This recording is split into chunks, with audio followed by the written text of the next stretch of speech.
আসসালামু আলাইকুম।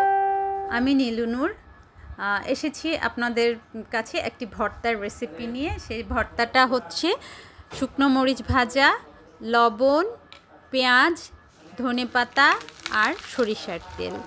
এই ভর্তাটা আমার মনে হয় যে আমাদের সকলের কাছেই খুব প্রিয়।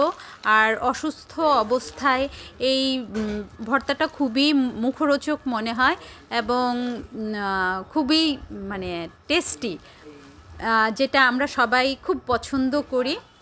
তো আমার কাছের মানুষরা জানেন যে আমি আসলে বেশ কিছুদিন ধরে কিছুটা শারীরিক অসুস্থতার মধ্য দিয়ে যাচ্ছিলাম।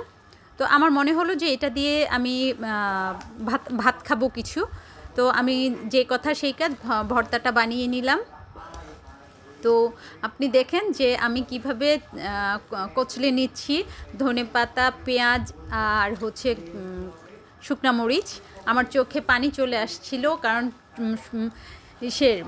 পেঁয়াজের এত ঝাঁঝ ছিল যে ঝাঁঝটা আমার চোখে লাগছিল।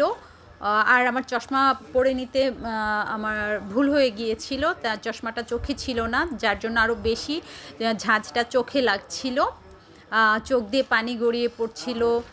তারপরও আমি এটাকে কচলেই যাচ্ছিলাম, কারণ মনের যত মানে কি বলবো ক্ষোভ, এইগুলোর উপর দিয়েই ঝাড়ছিলাম। এর মধ্যে আম্মা এসে আবার একটু সরিষার তেল দিয়ে দিলেন। আমি সরিষার তেলটা দিয়ে আবারও মাখছিলাম প্রচণ্ড, মানে খুব ভালো করে, প্রচণ্ড জোরে খুব ভালো করে মাখছিলাম। কিন্তু আমার চোখে এত পানি আসছিল যে আমি চোখের পানি সামলে রাখতে পারছিলাম না। তো যাই হোক, আমি ভর্তাটাকে খুব ভালো করে মাখছিলাম, খুব ভালো করে মেখে নিচ্ছিলাম। মেখে নিয়ে, যেহেতু এতগুলো ভর্তা আমার পক্ষে খাওয়া সম্ভব ছিল না, তাই আমি ভর্তাটা কিছুটা উঠিয়ে রাখলাম। কিছুটা না, প্রায় সবটুকুই উঠিয়ে রাখলাম পরবর্তী সময়ে খাওয়ার জন্য।